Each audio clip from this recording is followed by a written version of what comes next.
بسم الله الرحمن الرحيم. الحمد لله رب العالمين الرحمن الرحيم مالك يوم الدين إياك نعبد وإياك نستعين. கேள்வி முதல்ல சொன்னதனுடைய ஓரளவு ரிலேட்டிவ் நெருக்கமான ஒரு கேள்விதான். ஒரு திருமணம் அது மார்க்கத்துக்கு மாற்றமா இருந்துச்சுன்னா நாம அந்த நிகழ்ச்சியில போய் கலந்து கொள்ள முடியாது. சரி, அது ஓகே. இன்னைக்கு அப்படி மார்க்கத்துக்கு மாற்றமான அந்த சபையில நாம போய் கலந்து கொள்ளாமல் அவங்களுடைய வீடுகள்ல நாம போய் இருந்துக்கலாமா? இன்னும் கல்யாணத்துக்கு முந்தின நாளே நாம அந்த வீடுகளுக்கு இப்படி போய் வரலாமா? இது தொடர்பான மார்க்கத்தினுடைய நிலைப்பாடு என்ன அப்படின்னு கேட்கிறாங்க. முதலாவது, கல்யாணங்கிறது ஏதோ அந்த சபையில நடைபெறக்கூடிய நிகழ்ச்சி மட்டும் இல்லைங்க. இன்னைக்கு நம்ம சமுதாயத்துல கல்யாணம் என்ற பெயர்ல கடைபிடிக்கக்கூடிய அம்சங்கள் ஏராளம் இருக்குது. இதுல நாம ஒரு திருமணத்துல போய் கலந்து கொள்வதாக இருந்தால் அவங்க செய்யக்கூடிய அனைத்து செயல்பாடுகளையும் சேர்த்து கவனிக்கணும். அனைத்து செயல்பாடுகளையும் சேர்த்து கவனித்துதான் நாம அதுல போய் கலந்து கொள்ளலாமா அல்லது கலந்து கொள்ள கூடாதா என்கிற ஒரு முடிவுக்கு வர முடியும்.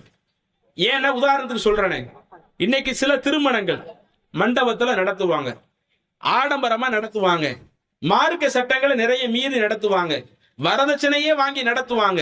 இன்னும் சொல்ல போனா அஜர்த்துமார்களை வர சொல்லி அல்லி பைனஹுமா கமா அல்லஃப்த பைன ஆதம வ ஹவ்வா என்ற துவாவை ஓதி நடத்துவாங்க. நம்மள சில ஆட்கள் அஜர்த்துலாம் துவா ஓதுறாங்களே, அதுக்கெல்லாம் நான் போக மாட்டேன், இப்படி மார்க்கத்துக்கு மாற்றமான காரியம் பண்றாங்களே, அதுக்கெல்லாம் போக மாட்டேன். அது முடிஞ்ச பிறகு அதற்கடுத்து அங்க விருந்து ஏற்பாடு பண்றாங்கல்ல, அந்த விருந்தை மாப்பிள்ளை தான் கொடுக்கறாரு, அந்த விருந்துல தான் போய் கலந்துக்கிடுறேன். உதாரணத்துக்கு கல்யாணத்தை 10ல இருந்து 10:30 நடத்துறாங்கன்னு சொன்னா அந்த டயத்துக்கு நான் போக மாட்டேன். கல்யாணம் நடைபெறக்கூடிய நேரத்துல அதை விட்டு நான் ஒதுங்கிடுவேன். அது முடிச்சு அந்த திருமண விருந்துல போய் நான் மண்டபத்துல போய் கலந்துக்கிடுறேன். இப்படி போய் கலந்து கொள்ளக்கூடியவர்கள் இருக்கிறார்கள். சரி, நீங்க அந்த திருமண விருந்துல அங்க போய் நம்ம நேரடியா கலக்கிறோமே, அந்த விருந்து எதுக்காக உள்ளது? அதனை அவர் சும்மா கொடுக்கக்கூடிய விருந்தா? அதுவும் திருமணத்துல உள்ள ஒரு நிகழ்வா? அதுவும் திருமணத்துல உள்ள ஒரு நிகழ்வு தானே. கல்யாணத்தை முடிக்கும் போது மாத்திரம் அல்லியும் பையன் துவா ஓதி மார்க்கத்தை மீறிட்டாங்கன்னு வைங்களேன், இது ஏதோ அந்த டயத்துல மாத்திரம் மீறி விட்டாருன்னு எடுக்க முடியாது. அடுத்தவர் கொடுக்கக்கூடிய அந்த விருந்தும் இதுவும் மார்க்கத்திற்கு மாற்றமான ஒரு அம்சமாகத்தான் இருக்கிறது. ஏன்னா அதுவும் அந்த கல்யாணத்தை அடிப்படையாக வச்சுதான் இருக்கிறது. இன்னும் சொல்ல போனா சில இடங்கள்ல பெண் வீட்டார்கள் அது ஒரு பக்கம் தனியா விருந்து ஓடுங்க, இன்னொரு பக்கம் மாப்பிள்ளை வீட்டார்கள் அது ஒரு தனியா விருந்து ஓடும். இப்படி 2 விருந்து கொடுக்க சொல்லி இருக்குதா? கல்யாணத்துல அந்த விருந்துங்கிறது ஒரு வலிமா விருந்து, அந்த வலிமா விருந்து ஆண் மகன் தானே கொடுக்கணும்னு இஸ்லாம் சொல்லுது. அப்ப இப்படி இதெல்லாம் நீங்க எடுத்து பாத்தீங்கன்னா அந்த சபையில சில தீமைகள் நடக்கும். அது முடிச்சு இதர நேரத்துல நாம அந்த நிகழ்வுல போய் கலந்துக்கிடலாமானா அந்த நிகழ்வுல இதுல எதுலையுமே போய் கலந்து கொள்ளக்கூடாது. அந்த திருமணத்தை அடிப்படையாக வைத்து என்னென்ன காரியங்கள் செய்யறாங்களோ அனைத்தையுமே நம்ம கண்டிப்பாக தவிர்த்து கொள்ளணும். உதாரணத்திற்கு கல்யாணம் அன்னைக்கு மண்டபத்துல போகாம நாம அவங்க வீட்டிலே இருக்கிறோம்னு வைங்களேன், வீட்டுல இருந்து கிளம்பும் பொழுதே சில காரியத்தை செஞ்சுட்டு தானே போறாங்க. நம்ம அவங்க வீட்டுல போய் உட்கார்ந்து இருக்கிறோம், நாம மண்டப கல்யாணத்தை புறக்கணிக்கிறோம்னு சொல்லி நம்ம வீட்டுல இருந்தாலாவது அது ஒரு ஒண்ணு. சரி, நான் மண்டப கல்யாணம் என்னுடைய சொந்தக்காரங்க தான், என்னுடைய சொந்தக்காரங்க மார்க்கத்துக்கு மாற்றமா செஞ்சாலும் நான் போக மாட்டேன், அதனால நான் என் வீட்டுல உட்கார்ந்துகிட்டு இருக்கிறேன் என்று சொன்னால் இது ஒரு நிலை. நான் என் வீட்டுல இருக்க மாட்டேன், அந்த வீட்டுக்கு போவோம்னாலேயே நான் அந்த திருமணத்தை சிறப்பிக்க போறோம்னு அர்த்தம். மண்டபத்துக்கு போகாம அவங்க வீட்டுல போய் உட்கார்ந்து இருக்கிறோம்னு வைங்க, எப்படி மத்த சொந்த பந்தம் எல்லாம் அங்க போய் உட்கார்ந்து இருப்பாங்களோ, உட்கார்ந்து அந்த திருமணத்தை சிறப்பிப்பாங்களோ, அது போல நானும் அந்த திருமணத்தை சிறப்பிக்க போய்விட்டேன். ஆனா அந்த மண்டபத்தை மாத்திரம் போகாம தவிர்த்துக்கிட்டேனே ஒழிய அவங்க வீட்டுல போய் அந்த திருமணத்திற்கு ஆதரவு கொடுக்கிற மாதிரி போய்விட்டேன். இதுதான் தீமையை புறக்கணிப்பதா? அல்லாஹ்வுடைய தூதர் நமக்கு என்ன வழிகாட்டுறாங்க? சஹீஹ் முஸ்லிம்ல பதிவு செய்யப்பட்ட ஒரு நபிமொழி, மர்ரா மின்கும் முன்கரன், உங்களிலே ஒருவர் மார்க்கத்திற்கு மாற்றமான ஒரு தீமையை கண்டால் ஃபல்யுகையிர்ஹு பியதிஹி, தனக்கு அதிகாரம் இருந்தால் அந்த அதிகாரத்தை பயன்படுத்தி தீமையை நன்மையாக மாத்தட்டும். நம்ம சொன்ன கேட்டுருவாங்க, அந்த தீமையை அறவே இல்லாம ஆக்கிடலாம் என்று இருந்தால் நீங்க அந்த தீமை நடக்கக்கூடிய இடத்துக்கு போய் டோட்டல் அந்த தீமையை அடியோடு நீங்க இல்லாம ஆக்கிடலாம். இப்படி அதிகாரம் இருந்தா அதை செய்யுங்க. அடுத்து சொல்றாங்க, இல்லம் எஸ்ஸத்தி, உங்கள ஒருவருக்கு அதற்கு சக்தி இல்லைன்னு சொன்னா ஃபபி லிசானிஹி, இறைவன் தந்த நாவால எடுத்து சொல்லி இதுக்கும் மார்க்கத்துக்கு சம்பந்தம் இல்லை என்று தாவா செய்வதற்காக நீங்க அங்க போங்க அப்படின்னு சொல்றாங்க. இன்னைக்கு நம்ம கல்யாண வீட்டுல அப்படி போய் தாவா செஞ்சா அது தாவா செய்யக்கூடிய ஒரு இடமாவா இருக்கும்? ஒரே கூச்சல் குழப்பமா இருக்கும். ஆமா, இந்தா வந்துட்டாங்க, மார்க்கத்தை பேச வந்துட்டாங்க, ஒரே குழப்பம் பண்றதுக்கு வந்துட்டாங்க, நாங்க எல்லாம் ஒண்ணு சேர்ந்து ஒண்ணு பண்ணிக்கிட்டு இருக்கிறோம், எப்போது வந்து குழப்பம் பண்றதே உங்க வேலையா இப்படித்தான் போகுமே ஒழிய நாம அங்க தாவாவை முறையாக சொல்லிட முடியுமா? அல்லது நம்ம பிரச்சாரத்தின் மூலம் அந்த தீமையை தடுத்துடலாம் என்று இருக்கிறோம் வைங்க. தாவா செய்வதற்காக போகல, சிறப்பிப்பதற்காக அல்ல. மார்க்கத்துக்கு மாற்றமான காரியத்தை சிறப்புப்படுத்துவதற்காக அங்க போக முடியாது. அதை தடுக்க வேண்டும், நாவால தடுக்க வேண்டும் என்பதற்காக போறதா இருந்தா போய்க்கிடலாம். அடுத்து ரசூலுல்லாஹ் சொல்றாங்க, இல்லம் எஸ்தத்தை, அதற்கு முடியலன்னு சொன்னா ஃபபி கல்பிஹி, உள்ளத்தால அந்த காரியத்தை வெறுத்து விடுங்கள். உள்ளத்தால அந்த காரியத்தை வெறுத்துருங்கன்னா என்ன அர்த்தம்?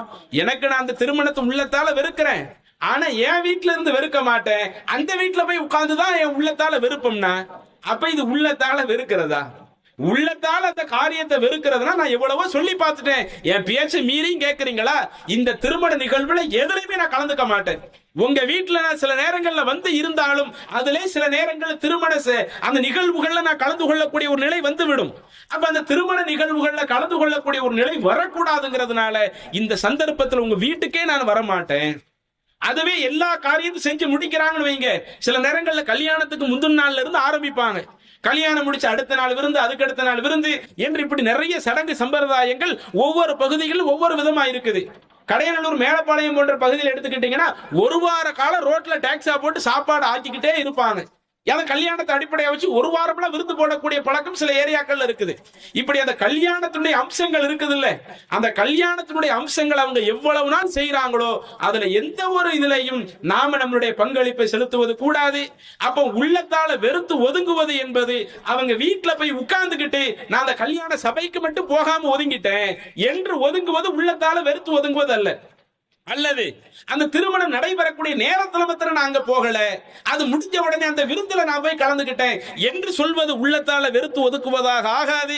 உள்ளத்தால வெறுத்து ஒதுக்குவது என்பது அவங்க அந்த மார்க்கத்துக்கு மாற்றமான காரியத்தை முற்றிலும் செய்து முடிக்க முடியும். அதைத்தான் அல்லாஹ் குர்ஆன்ல இன்னொரு வசனத்தில் நமக்கு சொல்லி காட்டுறான். அன் இதா சமிஅதும் ஆயாத்தில்லாஹி யுக்ஃபரு பிஹா வயுஸ்தஹ்ஸஉ பிஹா ஃபலா தகுது மஅஹும், எந்த இடங்கள்ல குர்ஆன் வசனங்கள் கேலி செய்யப்படுகிறதோ, பரிகாசம் செய்யப்படுகிறதோ அது போன்ற சபைகள்ல நீங்க அவங்களோட அமராதீங்க. எதுவரை அவங்க அந்த காரியத்தை முற்றிலும் செய்து முடிக்க முடியும். அவங்க அந்த காரியத்தை ஃபுல்லா செஞ்சு முடிச்சுட்டு அடுத்து நார்மல் நிலைக்கு வர்றாங்கன்னு வைங்க, அப்ப நாம போய் கலந்துக்கலாம்.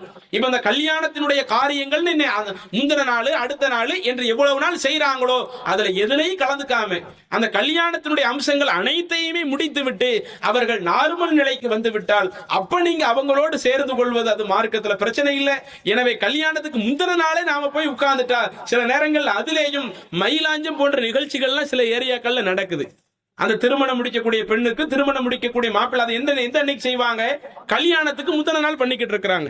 அப்ப அந்த ஒரு நிகழ்ச்சியில் நாம போய் உட்கார்ந்தோம்னு வைங்களேன், கல்யாணத்துக்கு முன்னாடி அந்த வீட்டுல போய் உட்கார்ந்தேன் அல்லது கல்யாண அன்னைக்கு அங்க போய் உட்கார்ந்தேன்னு சொல்லிட்டா ஏதேனும் ஒரு மார்க்கத்துக்கு மாற்றமான ஒரு காரியம் நடைபெறக்கூடிய இடத்துல நாம இருந்து நாம கண்டிக்காமல் விட்டு விட்டால் நாம இறைவனுடைய தண்டனை பெற்ற ஒரு நபர்களாக மாறிடுவோம்.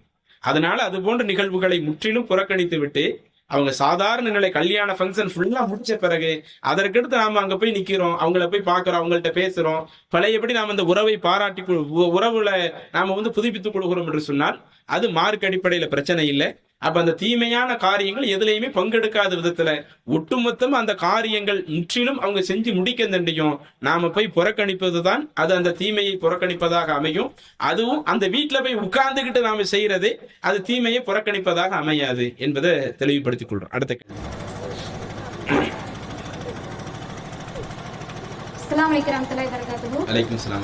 திருமண வயதை அடைந்த ஒரு பெண்மணிக்கு தீராத நோய் ஏற்படுது. அந்த குறைகளை மறைத்து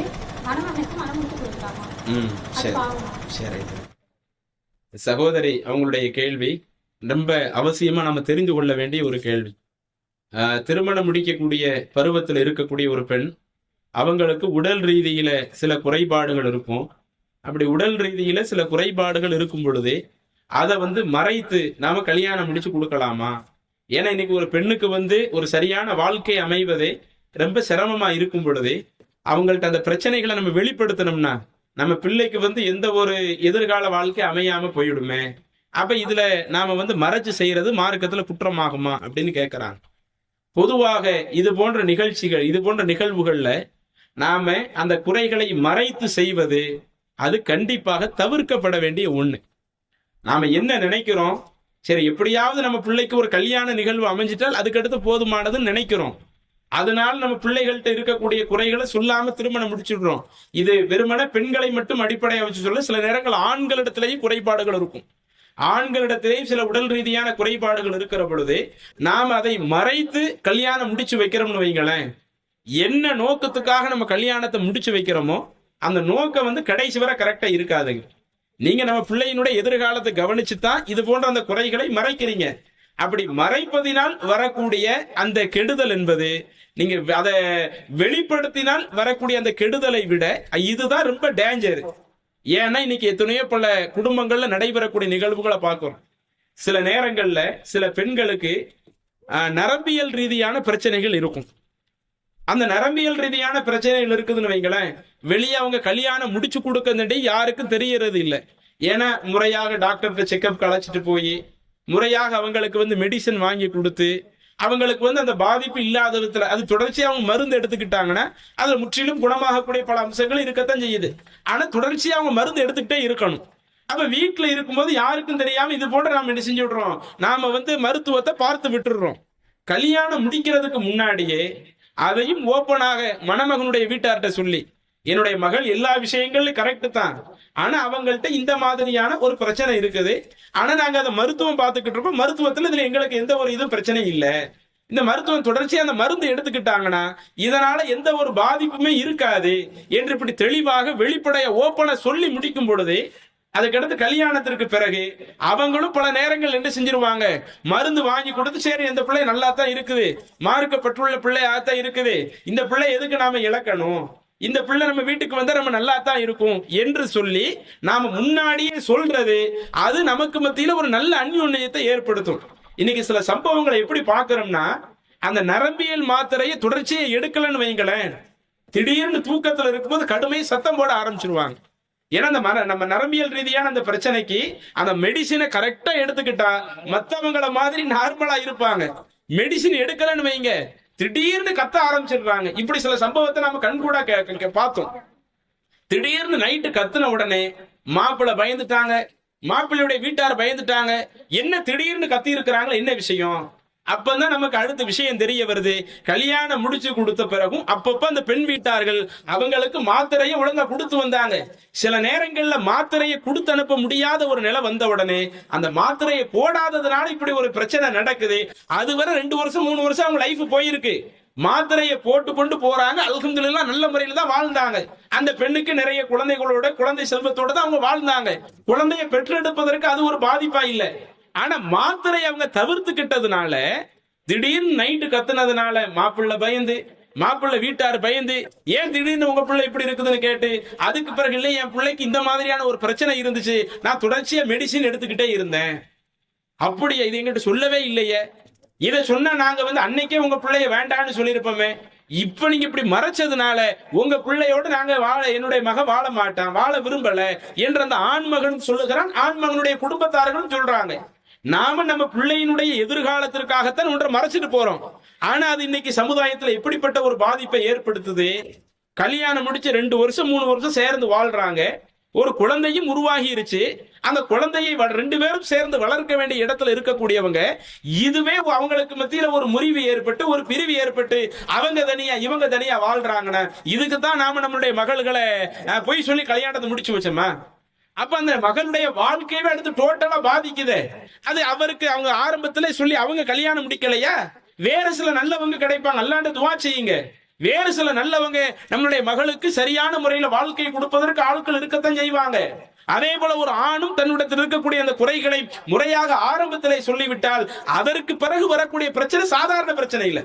கல்யாணத்துக்கு முன்னாடியே 2 பேரும் முடிவு எடுக்கிறாங்கன்னு வைங்க, நம்ம 2 பேரும் சேர்ந்து வாழ்ந்துக்குவோம் அப்படின்னு ஆரம்பத்திலேயே அனைத்தையும் தேர்ந்து முடிவெடுத்து விட்டால் அதுக்கு அடுத்து பிரச்சனை இருக்காது. ஆரம்பத்துல ஒரு ஆண் மறைக்கிறார், அல்லது ஒரு பெண் மறைக்கிறாங்க, அல்லது அவங்க குடும்பத்தார்கள் மறைத்துக் கொள்றாங்க. இப்படி மறைத்து கொண்டு விட்டால் அதற்கு பிறகு கல்யாணம் முடிச்சு 4-5 வருஷத்திற்கு பிறகு ஒரு பிரச்சனை வருதுன்னா அதற்கடுத்து வரக்கூடிய அந்த பாதிப்புங்கிறது இது இரு குடும்பத்தார்களுமே ஏற்றுக்கொள்ள முடியாத அளவிற்கு ஒரு பெரிய அளவிலான ஒரு பாதிப்பாக இருக்கும். எனவே கண்டிப்பாக இது போன்ற நேரங்கள்ல நீங்க அதை வெளிப்படுத்தி தான் நம்ம செய்வது நல்லது. நம்ம மகளுக்கு நாம தான் மாத்திரை வாங்கி கல்யாணத்துக்கு பிறகும் கொடுத்தோம், 2-3 வருஷம் வரை கொடுத்தோம். மாத்திரை கொடுக்கறது நல்லா தானே இருந்தாங்க, மாத்திரை போடாததுனால தானே சில சிக்கல்கள் வருகிறது. அப்பதான் நீங்க ஆரம்பத்திலே சொல்லிவிட்டீர்களே, ஆனால் அவங்களே அழகா பொருந்தி கொள்வார்களே. அப்படி அவங்க பொருந்தி கொள்ள விருப்பம் இல்லாட்ட வேற ஒரு மணமகனை பார்த்து நம்ம கல்யாணம் முடிச்சு கொடுத்துடலாமே. நம்ம பிள்ளையினுடைய வாழ்க்கை எதிர்காலங்கிறது ரொம்ப சிறந்த முறையில் அமையுமே. அப்ப இதை நாம முதல்ல பதிய வைக்கணும். நாம இந்த கல்யாணத்திற்காக நாம பொய் சொல்லி மறைத்து விட்டால் அதற்கு பிறகு வரக்கூடிய பாதிப்பு நீங்க அந்த பொய் சொல்லி மறைப்பதை விட அது கடுமையான ஒரு பாதிப்பாக இருக்கும். இது நீங்க முதல்ல தெரிந்து கொள்ள வேண்டிய ஒண்ணு. அடுத்து 2வது, யாருக்கு தான் குறை இல்லாம இருக்குதுங்கிற ஆண் மகனுக்கு எல்லா விஷயத்திலும் 100% பெர்ஃபெக்ட்னு சொல்லிட முடியுமா? அவன் உடல் ரீதியில எந்த ஒரு பிரச்சனை இல்லைன்னு சொல்ல முடியுமா? அல்லது ஒரு பெண்ணுக்கு அதுல உடல் ரீதியில எந்த ஒரு பிரச்சனை இல்லைன்னு சொல்லிட முடியுமா? எல்லா நபர்களுக்கும் உடல் ரீதியான பிரச்சனைகள்ங்கிறது இருக்கத்தான் செய்யும். அது முதல்லயே சொல்லி செய்கிற பொழுது அந்த இருவருக்கு மத்தியில பொருத்தங்கள்ங்கிறது சிறப்பா அமைஞ்சிரும். இன்னைக்கு இதே நம்ம சமுதாயத்துல வெளிப்படையில ஊனமுற்றவங்களுக்கு திருமணம் நடைபெறத பாக்குறோமா இல்லையா? ஆனா அது அடுத்தவங்களை விட கொஞ்சம் சிரமமாக இருக்கும். அதுல மாப்பிள்ளையை தேடுறது, பெண்ணை தேடுறது கொஞ்சம் சிரமமா இருக்கும். ஊனமுற்றவங்களுக்கு இன்றைக்கு அந்த திருமண வாழ்க்கை இறைவன் நாடுகிற பொழுது ரொம்ப சிறப்பாக அமையுதுன்னு சொன்னா இன்னைக்கு நம்மளுடைய மகளுக்கு நம்ம ஏன் கவலைப்படணும்? அப்ப கவலைப்பட்டு நாம என்ன செய்ய தேவையில்லை. அந்த விஷயம் அவங்கள்ட்ட இருக்கக்கூடிய அந்த விஷயங்களை மறைத்து விட்டு நாம கல்யாணம் முடித்து வைக்க தேவையில்லை. ஏனென்றால் அது கல்யாணத்திற்கு பிறகு தெரிய வரும் பொழுது அதனுடைய பாதிப்பு மிக கடுமையான ஒரு பாதிப்பாக இருக்கும். அதற்கு பிறகு 2 பேரும் பிரிஞ்சு வாழ்றாங்கன்னா அடுத்து அந்த பெண்ணுக்கு 2வது ஒரு வாழ்க்கை அமைகிறதுக்கு முதல் வாழ்க்கையை கூட நம்ம சிரமப்பட்டு ஈஸியா நம்ம என்ன செஞ்சிடலாம், நாம அதுக்குரிய ஆட்களை தேர்ந்தெடுத்து திருமணம் முடிச்சு வச்சிடலாம். 2வது ஒரு வாழ்க்கை நம்மளுடைய மகளுக்கு அமைவது என்பது அது ரொம்ப கடுமையான ஒன்றாக இருக்கும். அதனால இது போன்ற நேரங்கள்ல அதை வெளிப்படுத்துவதுதான் சிறப்பு. இன்னும் ரசூலுல்லாஹி ஸல்லல்லாஹு அலைஹி வஸல்லம் நடைமுறையை நீங்க எடுத்து பாத்தீங்கன்னா கல்யாணத்திற்கு முன்பாகவே இருவரும் தங்களுடைய குறைகளை வெளிப்படுத்துவது ரசூலுல்லாஹி ஸல்லல்லாஹு அலைஹி வஸல்லம் அவங்களே வெளிப்படுத்தி இருக்கிறாங்களே. ஒரு முறை ஒரு நபித்தோழர் தன்னுடைய மகளுக்கு என்ன செய்யறாங்க, ஒரு மணமகனை தேர்வு செய்யறாங்க. அதுல அவங்களுடைய பார்வையில 2 நபித்தோழர்கள் படுறாங்க. சரி, இந்த 2 பேர்ல யாருக்காவது ஒரு ஆள் கல்யாணம் முடிச்சு கொடுத்துவோம் என்று அவங்களுடைய பார்வையில படும் பொழுது அவங்களை குறித்து ரசூலுல்லாஹி ஸல்லல்லாஹு அவங்கள்ட்ட சஜெக்ஷன் கேட்கறாங்க. அல்லாஹ்வுடைய தூதரை, இப்படி 2 பேர்ல ஒரு ஆளை நான் என்னுடைய பிள்ளைக்கு மணமகனை தேர்வு செய்ய இருக்கிறேன், இதுல உங்களுடைய கருத்து என்னன்னு கேட்கும் பொழுது அப்ப ரசூலுல்லாஹி ஸல்லல்லாஹு அவங்க அந்த 2 பேரை பத்தியும் அவங்கள்ட்ட இருக்கிற அந்த மைனஸ் சொல்லுகிறாங்க. இதுல ஒருவர் கோபக்காரங்க, கையில சாட்டையை எடுத்த சாட்டையை கீழே வைக்க மாட்டான் அப்படிங்கிறாங்க. அப்படின்னா அந்த அளவுக்கு அவங்கள்ட்ட கோபம், சின்ன சின்ன விஷயத்துக்கு கோபம் வரக்கூடிய ஒரு தன்மை இருக்குது. இன்னொருவர் அவங்க பொருளாதாரம் சம்பாதிச்சாலும் அந்த பொருளாதாரத்தை செலவு பண்றதுல கொஞ்சம் சிக்கனமாக இருப்பாங்க. அவங்கள்ட்ட இந்த மாதிரி ஒண்ணு இருக்குது அப்படின்னு அந்த 2 விஷயத்தையுமே அல்லாஹ்வுடைய தூதர் முன்னாடியே சொல்லிட்டு நீங்க விரும்பினீங்கன்னா இந்த 2 பேருக்கு பதிலா இன்னொரு நபித்தோழரை சொல்லி இவங்களை நீங்க தேர்வு செய்யலாமே அப்படின்னு தன்னுடைய சஜெக்ஷன் அல்லாஹ்வுடைய தூதர் சொல்றாங்க. அந்த நபித்தோழரும் தன்னுடைய மகளுக்கு ரசூலுல்லாஹி ஸல்லல்லாஹு அலைஹி வஸல்லம் அவங்க சொன்ன அந்த நபித்தோழரை கல்யாணம் முடிச்சு வைக்கிறாங்க. அதற்கு பிறகு அவங்களுடைய வாழ்க்கை சிறப்பாக இருக்குது. அப்ப இந்த செய்தியில நம்ம என்ன பார்க்க முடியுது? ஒருவர் கஞ்சத்தனத்தை வெளிப்படுத்தக்கூடிய தன்மை இருக்குதுன்னா அது கல்யாணத்துக்கு முன்னாடியே தெரிஞ்சிருச்சுன்னு வைங்க, அதற்கேற்ப தன்னுடைய வாழ்க்கையை அந்த பெண் பக்குவப்படுத்திக் கொள்வாங்க. அல்லது கோபப்படக்கூடிய தன்மை முன்னாடியே இருக்குன்னு தெரிஞ்சிருச்சுன்னு வைங்க, கல்யாணத்திற்கு பிறகு சரி நம்ம அதிகமா கோபத்தை ஏற்படுத்துற மாதிரி நடந்து கூடாது, மற்றபடி மற்ற எல்லா விஷயத்துல கரெக்டா தானே இருக்கிறாங்க என்று சொல்லி தன்னை பக்குவப்படுத்திக் கொள்வார்கள்.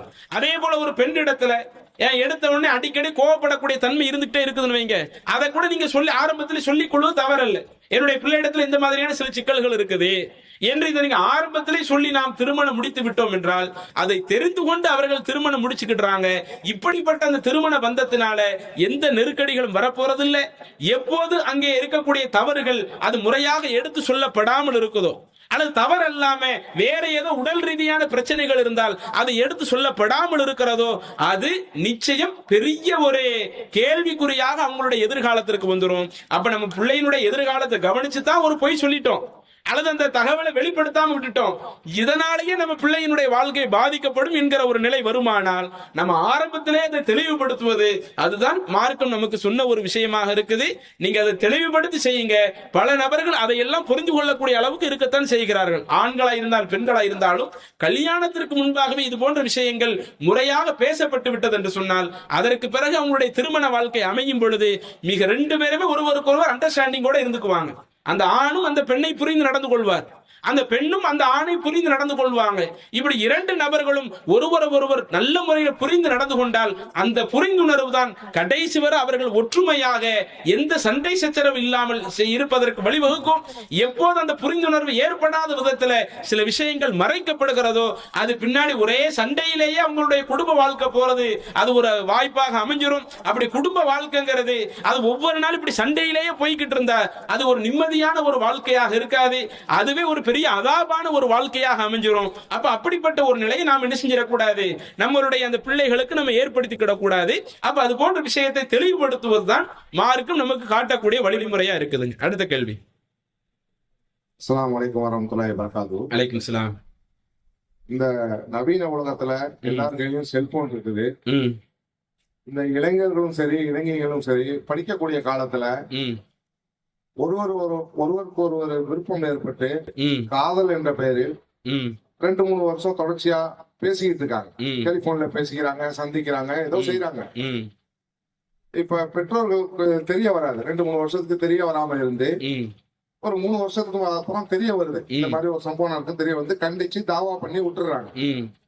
அது தடுக்கப்பட்டு விடுதுன்னு நம்ம நம்புறோம், பெற்றோர்கள் நம்புறோம். அதுக்கப்புறம் என்ன நடக்குதுன்னு நமக்கு தெரியாது. நம்ம தொடர்ச்சியா நம்ம கண்காணிக்க முடியாத காரணத்தினால அது பிற்காலத்துல ஒரு 3-4 வருஷம் கழிச்சு பெற்றோர்கள் கல்யாணம் செய்யணுங்கிற ஒரு முடிவுக்கு வரும்போது மாப்பிள்ளையோ இல்ல பெண் வீட்டார்லயோ நாங்க 4 வருஷமா நாங்க வந்து சந்திக்கவே இல்லை, பேசவே இல்லை, நீங்க கண்டிச்சதுக்கு அப்புறம் இப்ப நான் மகன் கொடுத்து நான் கல்யாணம் பண்ணிக்கிறேன், அதே பெண்ணையே எனக்கு பார்த்து கல்யாணம் பண்ணி வைங்க அப்படின்னு பெற்றோர்கள்ட்ட சொல்லக்கூடிய ஒரு சூழ்நிலை இருக்குது.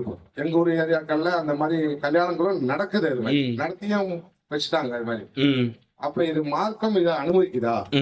அதான் தெளிவான விளக்கம் தரும். சரி,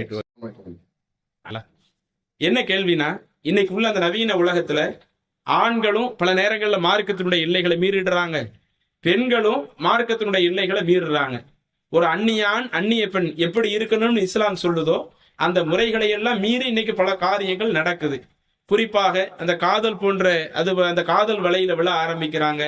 அதுல தனிமையில 2 பேரும் பேசுறது, 24 மணி நேரமும் அவங்க தன்னுடைய அந்த உரையாடல்களை பரிமாறிக்கொள்வது, இப்படி எல்லாம் நடக்கும்போது பெற்றோர்கள் ஆரம்பத்துல கூப்பிட்டு கண்டிச்சு வச்சிடுறாங்க. அதற்கடுத்து ஒரு 4-5 வருடங்களுக்கு பின்னாடி அதே நபர் அதே பெண்ணை நான் திருமணம் முடிக்கிறேன் பெற்றோர்கள் சொல்றாங்க. நீங்க கண்டிச்ச பிறகு நாங்கெல்லாம் கரெக்டா தான் இருந்துட்டோம், ஆனா இப்ப எனக்கு அந்த பெண்ணை கல்யாணம் முடிச்சு வைங்கன்னு கோரிக்கை வைக்கிறாங்க. இதுல பெற்றோர்கள் எப்படி நடந்துக்கிடுறது அப்படின்னு கேட்கிறாங்க. இதுல பெற்றோர்கள் நடந்து கொள்ள வேண்டிய விதம் அது ஒண்ணு இருக்குது. இளைஞர்களுக்கு சொல்லப்பட வேண்டிய செய்திகளும் இதுல நிறைய இருக்குதுங்க. நம்முடைய இஸ்லாமிய மார்க்கத்துல பாத்தீங்கன்னா ஆண்களுக்கும் அல்லாஹு தாலா கருப்பொழுக்கத்தை பேசுகிறான், பெண்களுக்கும் கருப்பொழுக்கத்தை பேசுகிறான். இந்த கருப்பொழுக்கம்ங்கிறது பெண்ணுக்கு மட்டும்தான் தேவைன்னு தான் இன்னைக்கு உலகம் பேசிக்கிட்டு இருக்குது. ஆண்களுக்கு இப்படி கருப்பு ஒண்ணு இருக்குதான்னு கேள்வி கேட்கிற அளவுக்கு தான் இன்னைக்கு உலகம் இதை முழுக்க முழுக்க பெண்கள் சமுதாயத்தை மட்டும் எதிர்பார்க்குது. ஆனா அல்லாஹ் குர்ஆன்ல என்ன சொல்லி காட்டுகிறான்? குல்லில் முஃமினீன, நபியே நம்பிக்கை கொண்ட ஆண்களுக்கு சொல்லுங்கள், யகுல்லு மின் அபுசாரிஹிம், அந்த ஆண்கள் தங்களுடைய பார்வைகளை தாழ்த்த வேண்டும், வயஹ்ஃபலு ஃபுரூஜஹும், தங்களுடைய கருப்புகளை பேணி பாதுகாக்கணும், ذَلِكَ أَزْكَى لَهُمْ, இதுதான் அந்த அஸ்காலகும், அதுதான் அந்த ஆண்களுக்கு மிக ஏற்றது. ஒரு ஆணுக்கு ஏற்ற ஒரு வாழ்க்கையாக நம்ம இந்த உலகத்துல வாழ்றோம்னு சொன்னா உலகம் மட்டும் நம்மளுடைய நிரந்தரம் கிடையாது, ஆகிரத்து தான் நம்மளுடைய நிரந்தரமான ஒரு வாழ்க்கை. அப்ப நம்ம இந்த உலகத்திலேயும் சிறந்தவராக இருப்பதற்கு ஆகிரத்திலேயும் சிறந்தவராக இருக்க வேண்டும் என்றால் ஒரு ஆண் இந்த உலகத்துல வாழ்கிற பொழுது தன்னுடைய பார்வைகளையும் தாழ்த்தணும், தன்னுடைய கருப்புகளையும் பேணி பாதுகாக்கணும். அதற்கு அடுத்த வசனத்தில் அல்லாஹ் தொடர்ச்சியாக பெண்களை பத்தி சொல்றான். குல்லில் முஃமினாத்தி, நபியை நம்பிக்கை கொண்ட பெண்களுக்கு சொல்லுங்கள், யகுதுல்ன மின் அபுசாரிஹின்ன, அந்த பெண்கள் தங்களுடைய பார்வைகளை தாழ்த்து கொள்ளட்டும், வயஹ்ஃபல்ன ஃபுரூஜஹுன்ன, அந்த பெண்கள் தங்களுடைய கருப்புகளை பேணி பாதுகாக்கட்டும், வலா யுபதீன ஸீனத்தஹுன்ன இல்லா மா லஹரமின்ஹா, வெளியே தெரியக்கூடிய அலங்காரங்களை தவிர ஒரு பெண் தன்னுடைய அலங்காரத்தை வெளிப்படுத்த வேண்டாம். வல் யதுரிபன பி குமரிஹின்ன அலா ஜுயூபிஹின்ன, பெண்கள் அடுத்தவங்கள்ட்ட வரும்பொழுது முக்காடுகளை தொங்க விட்டுக் கொள்ளட்டும். வலா யுபதீன ஸீனத்தஹுன்ன இல்லா லி புஊலத்திஹின்ன வ ஆபாயிஹின்ன வ ஆபாயி புஊலத்திஹின்ன, ஒரு பெரிய பட்டியலை அல்லாஹ் சொல்றான். ஒரு பெண் தன்னுடைய கணவன்மார்கள், தன்னுடைய தந்தைமார்கள், தன்னுடைய கணவனுடைய தந்தைமார்கள், தன்னோடு உடன் பிறந்த சகோதரர்கள், தன்னோடு உடன் பிறந்த சகோதரனுடைய மகன்கள், தன்னோடு உடன் பிறந்த சகோதரிகளுடைய மகள்கள், இவங்கள்ட்ட ஒரு பெண் அலங்காரத்தை வெளிப்படுத்திக்கிடலாம். மற்றவங்கள்ட்ட ஒரு பெண் தன்னுடைய அலங்காரத்தை வெளிப்படுத்த கூடாது, தன்னுடைய கருப்பை மற்றவர்களிடத்திலே காத்து கொள்ள வேண்டும் என்று அல்லாஹு தஆலா ஆண்களுக்கும் கற்பொழுக்கத்தை சொல்லுகிறான், பெண்களுக்கும் கற்பொழுக்கத்தை சொல்லுகிறான். இது இஸ்லாத்தில் சொல்லக்கூடிய மிக முக்கியமான ஒரு சட்டம் தானே. எந்த அளவிற்கு அல்லாஹ்வுடைய தூதர் அதை கடைபிடிக்க சொல்றாங்கன்னா, லா யக்லுவன்ன ரஜுலுன் பி இம்ரஅத்தின், ஒரு ஆண் ஒரு பெண்ணோடு தனித்திருக்க வேண்டாம். அப்படி தனித்திருக்கிறாங்கன்னு சொன்னா அங்கே மூன்றாவதாக ஷைத்தான் இருக்கிறான். ஷைத்தான் ரெண்டு பேருடைய உள்ளத்துல பல தவறான எண்ணங்களை ஏற்படுத்திடுவான். இதுல தனித்து இருக்கிறதுன்னு அன்னைக்கு தான் ஆட்கள் தனித்து இருக்கக்கூடிய ஒரு நிலை இருந்துச்சு. இன்னைக்கு விஞ்ஞான வளர்ந்த காலத்துல ஆண் ஒரு இடத்துல இருப்பாரு, பெண்ணு ஒரு இடத்துல இருப்பாங்க. ஆனா அவங்க ரெண்டு பேருமே தனித்திருக்குதல் என்கிற ஒரு நிலை இல்லாம போன்ல உரையாடுவது, வாட்ஸ்அப்ல உரையாடுவது, வாட்ஸ்அப்ல சேட்டிங்ல ஈடுபடுறது, வீடியோ கால்கள்ல பேசுறது, அதுல நடக்கக்கூடிய அனாச்சாரங்கள் என்று எடுத்துக்கொண்டால் ஏராளம் அடுக்கிக் கொண்டே போகலாம். இதுவும் அவங்கள்ட்ட இருக்கக்கூடிய ஒரு தனிமை தான். எப்படி ஒரு பெண்ணோட தனிமையில நேரடியா சபையில உட்கார்ந்து பேசுறாங்களோ அந்த மாதிரி போன்ல உட்கார்ந்து பேசுறாங்கன்னு வைங்க, அதுவும் தனிமை தான். ஒரு ஆண் பெண்ணோட அப்படி இருக்க கூடாது, ஒரு பெண் அந்நிய ஆணோடு அப்படி இருக்க கூடாது. அப்படி இருக்கிறாங்கன்னா அங்கே மூன்றாவது ஆளாக ஷைத்தான் தான் இருக்கிறான். அப்ப அதுல இளைஞர்களாக இருக்கக்கூடியவங்க, இளம் பெண்களாக இருக்கக்கூடியவங்க நாம தான் முடிவு பண்ணணும். நாம ஏதோ இந்த உலகத்துல வழிகாட்டுதல் இல்லாத ஒரு மார்க்கத்துல இல்ல, அனைத்திற்கும் வழிகாட்டப்பட்ட ஒரு மார்க்கத்துல நாம இருந்துகிட்டு இருக்கிறோம். இப்படி ஒரு ஆண் அடுத்த பெண்ணோடு தனிமையில் இருக்கிறாங்கன்னு வைங்க, இப்படி தனிமையில இருந்தால் அது நம்முடைய மார்க்கத்துல வரவேற்று சொல்லக்கூடிய ஒரு காரியமா தான் சொல்லப்படுதா? இஸ்லாமிய மார்க்கத்துல ஒரு ஆணும் பெண்ணும் விபச்சாரம் செய்வது மட்டும்தான் குற்றம்னு சொல்லல, தனியா பேசுவதே குற்றம் தான். நாவு அதுவும் விபச்சாரம் செய்கிறது, கண்கள் அதுவும் விபச்சாரம் செய்கிறது என்று இஸ்லாமிய மார்க்கம் அதனுடைய பட்டியலையே விசாலமான ஒரு பட்டியலாக சொல்லுகிறது. ஒருவன் அந்நிய பெண்ணிடத்துல தேவையற்ற விஷயங்களை பேசிக்கொண்டே இருக்கிறான் வைங்க, அப்படியே அதை அவன் விரும்புறான்னு வைங்க, அவன் தன்னுடைய நாவை தவறுக்கு பயன்படுத்துறான், தவறான காரியங்களை பார்க்கிறாங்க. அது ஒரு ஆணோ ஒரு பெண்ணோ, அது தன்னுடைய கண்ணை தவறுக்கு பயன்படுத்துறாங்க. அப்படி இருக்கிற பொழுது உள்ளம் மத்த தவறான விஷயங்களை சொல்லி ஒரு கட்டத்துல கடைசியில அந்த ரெண்டு பேரும் ஒண்ணு தவறான காரியத்தை செய்ய ஆரம்பிச்சிடுறாங்க என்று அல்லாஹ்வுடைய தூதர் சொல்றாங்களே. அப்ப அதுல கல்யாணத்திற்கு முன்பாக ஒரு குறிப்பிட்ட ஒரு வயதை அடைந்து விட்டால் நாம அதற்கு பிறகே நம்முடைய பார்வைக்குன்னு இஸ்லாம் என்ன லிமிட்டை சொல்லுது, நம்முடைய ஆடைகளுக்குன்னு என்ன லிமிட்டை சொல்லுது, பொது சபையில இருக்கும் பொழுது இஸ்லாம் என்ன ஒரு லிமிட்டை சொல்லுது, அந்த இஸ்லாமிய லிமிட்டை நாம் கடைபிடித்துக் கொண்டால் அதுதான் மார்க்கம் சொல்லக்கூடிய ஒரு ஏற்ற ஒன்றாக இருக்கும். எப்போது இந்த லிமிட்டுகளை நாம மீறுறோமோ, நாம் மீறக்கூடிய அந்த ஒவ்வொரு விஷயத்தையும் இறைவனால் அது பதிவு செய்யப்பட்டு மலக்குமார்கள் அனைத்தையுமே பதிவு செய்வாங்க. அல்லாஹ் மறுமையினால என்ன பண்ணிடுவான், நம்மளுடைய வாய்க்கு சீலை வைத்து விட்டு வாயால பேச முடியாம நம்முடைய கைகளை நமக்கு எதிராக அல்லாஹ் பேச வைப்பான், நம்முடைய கால்களை நமக்கு எதிராக அல்லாஹ் பேச வைப்பான், நம்மளுடைய அந்த தோள்கள் நமக்கு எதிராக அல்லாஹ் சாட்சி சொல்லும், இறைவா நீ சொன்ன அடிப்படையில நடக்காம இந்த மாதிரிலாம் நடந்துகிட்டாங்க. அப்ப இப்படி மறுமையினால நமக்கு எதிராக சாட்சி சொன்னால் அது சிறந்ததாக இருக்குமா? அப்ப இத முதல்ல இன்னைக்கு இளைஞர்களாக இருக்கக்கூடியவங்க மனசுல வச்சுக்கிடுங்க. இன்னும் அல்லாஹ்வுடைய தூதர் சொல்றாங்க, ஒரு முறை ரசூலுல்லாஹி ஸல்லல்லாஹு அலைஹி வஸல்லம் அவங்கள்ட்ட ஒரு கேள்வி ஒண்ணு கேட்கப்படுது. திருமிதி என்ற ஹதீஸ் கிரந்தங்கள்ல பதிவு செய்யப்பட்ட ஒரு நபிமொழி. என்ன கேள்வி கேட்கப்படுது? அல்லாஹ்வுடைய தூதரே, அன் அக்ஸரி மா யுதுஹிலின் நாஸ அல் ஜன்னா, மனிதனை சொர்க்கத்துல கொண்டு போய் சேர்க்கிற காரியத்துல, சீக்கிரம் கொண்டு போய் சேர்க்கிறதுல எந்த தன்மை ரொம்ப முக்கியத்துவத்துல இருக்குது? ஒரு ஆள் மறுமையில சீக்கிரம் சொர்க்கம் போகணும்னா இந்த உலகத்துல என்னென்ன விஷயங்களை கடைபிடிக்கணும் என்று சொல்லும் பொழுது முதல்ல ரசூலுல்லாஹி அவங்க சொன்னாங்க, தக்குவல்லா, நீ அல்லாஹ்விற்கு அஞ்சி நடந்து கொள், இந்த இறையச்சம் உன்னை சொர்க்கத்துக்கு சீக்கிரம் கொண்டு போகும். அதே போல ஹுஸ்னுல் குலுக், மார்க்கம் சொல்லக்கூடிய நற்பண்புகளை வளர்த்துக்கொள். இஸ்லாம் என்னென்ன பண்பு சொல்லுது அதை வளர்த்துக்க, இஸ்லாம் எதை செய்ய வேண்டாம்னு சொல்லுது அதுல இருந்து விலகிக்க. இந்த நற்பண்பும் இறையச்சமும் உன்னை சொர்க்கத்திற்கு விரைவாக கொண்டு செல்லும். அதே நபிமொழியில் அடுத்து கேட்கப்படுகிறது, அல்லாஹ்வுடைய தூதரே, ஒருவரை நரகத்தில் சீக்கிரம் கொண்டு போய் சேர்க்கக்கூடிய தன்மைகள் எது என்று கேட்கும் பொழுது அல் ஃபமு வல் ஃபர்ஜ், ஒண்ணு அவனுடைய அந்த கருப்பொழுக்கம், அது அவனை நரகத்துல கொண்டு, அதுல கரெக்டா இல்லனா அது அவனை நரகத்துல கொண்டு போய் சேர்த்துறது. அல் ஃபமு, அவனுடைய வாய் இருக்குது, வாயும் அவனை நரகத்துல கொண்டு போய் சேர்த்துறது.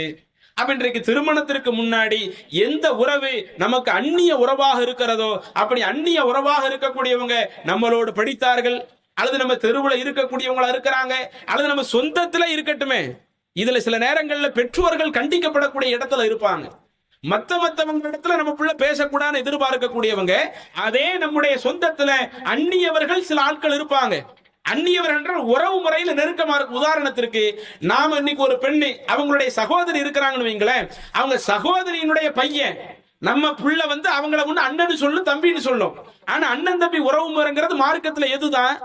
நேரடியாக இந்த இரத்த பந்தத்துல வரக்கூடிய உறவு முறை தான் சொந்த அண்ணன் தம்பி என்கிற ஒரு உறவு முறை.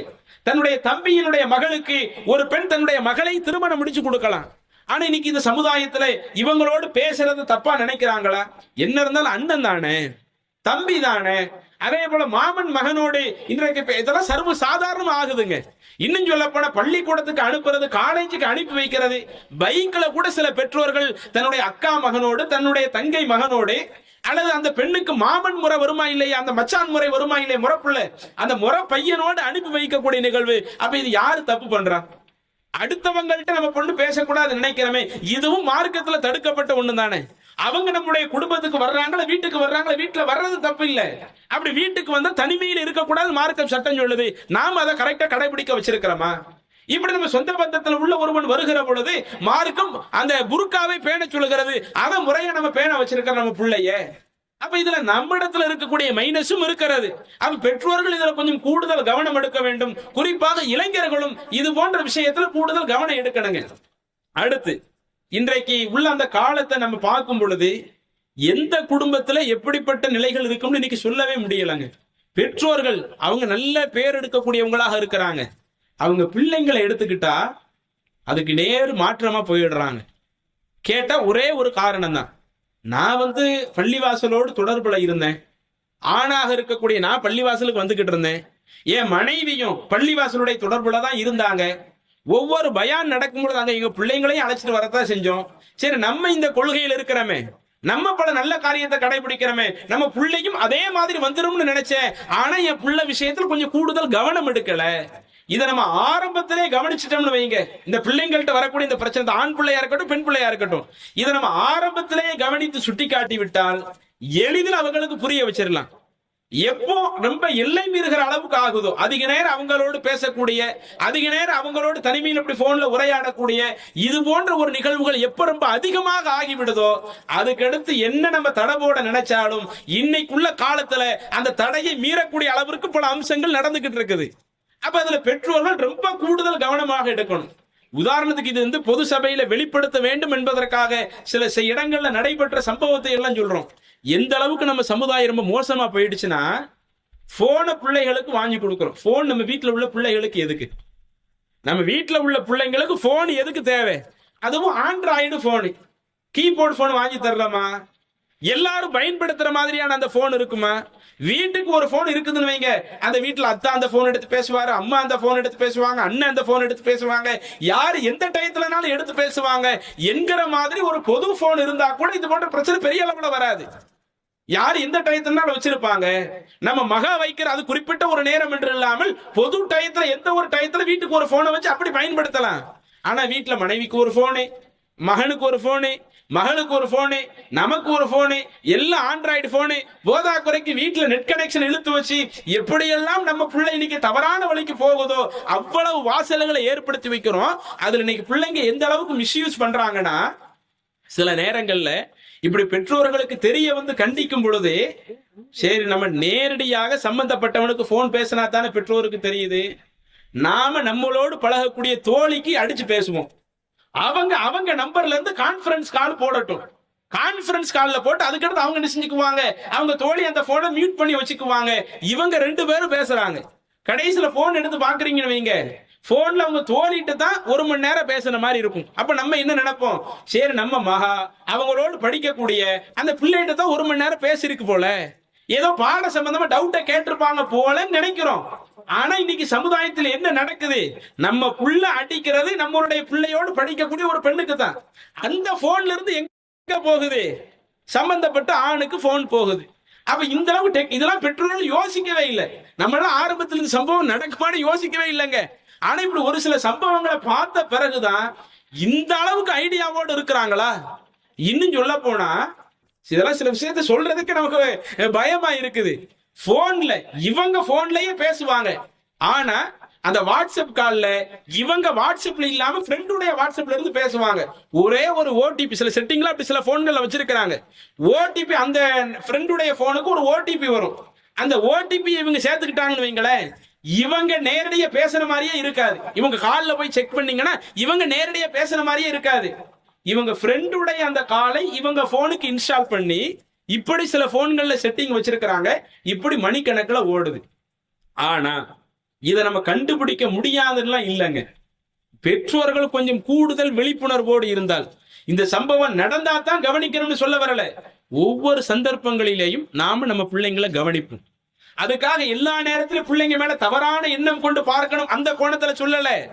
எல்லா சந்தர்ப்பங்களிலும், அது நம்மளுடைய ஆண் பிள்ளையாக இருக்கட்டும், நம்மளுடைய பெண் பிள்ளையாக இருக்கட்டும், எல்லா சந்தர்ப்பங்களிலேயும் அவங்களோடு நம்ம நல்ல முறையில பழகுவோம், நல்ல முறையில பேசுவோம், நல்ல முறையில கவனிப்போம். அதிகமா போன் எடுத்து பேசுறாங்களா, நண்பர்கிட்டே பேசினாலும் அவங்க தோழிட்டே பேசினாலும் எதுக்கு நீ அதிக நேரம் பேசிக்கிட்டு இருக்கிற கவனிங்க. நைட் இன்னைக்கு நிறைய பாத்தீங்கன்னா 10 மணிக்கு மேல 12 மணிக்கு மேலதான் இது போன்ற அந்த போன் விடிய விடிய போன் உரையாடல்.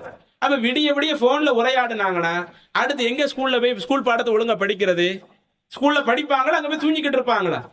காலேஜில் போய் படிப்பாங்களா, அங்க போய் தூங்கிக்கிட்டு இருப்பாங்களா? அப்ப இன்றைக்கு இதை பெற்றோர்கள் கொஞ்சம் கூடுதல் கவனத்தோடு நாம் இருந்து கொண்டோமே ஆனால் அதுல ஏதாவது சில சேஞ்சஸ் தென்படுதுன்னா ஆரம்பத்திலேயே நாம நம்ம பிள்ளைங்களை சுட்டி காட்டி விட்டால் அதுல இருந்து எளிதில் நம்ம பிள்ளைங்களை மீட்டிடலாம். ஒருவேளை நம்ம ஆரம்பத்துல சுட்டி காட்டலன்னு வைங்களேன், நம்ம பிள்ளை தேர்ந்தெடுத்தவங்க அது ரொம்ப மோசமானவங்களாக போய்விட்டால் கடைசி நம்மளால ஒண்ணும் செய்ய முடியாது. இன்னைக்கு இந்த நாட்டு சட்டத்திலேயும் ஒரு 18 வயசுக்கு மேல போயிருச்சுன்னு வைங்க, அது மேஜர், நீங்க எதுவும் செஞ்சிடக்கூடாது என்று நாட்டு சட்டமே அப்படி டோட்டலா மாறி போய் இருக்கிறது. அப்ப இப்படிலாம் இருக்கும்போது நீங்க ஆரம்பத்திலேயே நாம நம்ம பிள்ளைங்களை கூடுதல் கவனத்தோடு வளர்த்துக் கொள்வோம். குறிப்பாக சஹாபிய பெண்மணிகளை எடுத்துக்கொள்ளுங்கள். எந்த அளவுக்கு இதுல நமக்கு முன்மாதிரியா இருந்தாங்க அப்படின்னு சொன்னா, உம்மு சுலைம் ரலியல்லாஹு அன்ஹா அவங்க அனஸ் ரலியல்லாஹு அவங்க அனஸ் ரலியல்லாஹு அவங்க இவங்களுடைய பிள்ளை.